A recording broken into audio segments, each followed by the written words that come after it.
ito nung nabili ko to. So kaya lang ito kasi yung pinangkakargahan natin, kaya pinagpalit ko. So may additional na kargahan. So ito naman yung nakuha natin. So palagay ko kahit di na siguro tayo pa repaint pa sa brown, kasi brown talaga ang kulay nito eh. Kasi may black naman siya. May kulay black naman eh. So okay lang din naman siguro. So hindi na natin paparepaint to, goods na tong kulay black na lang. So lipat na lang natin.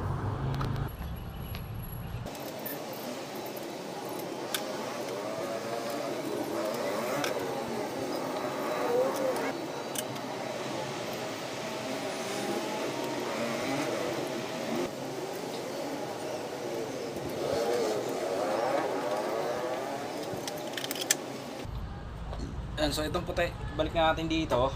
So ito tatabi lang muna natin. So lalagay na lang natin siya kapag may lakad tayo na maraming ikakarga.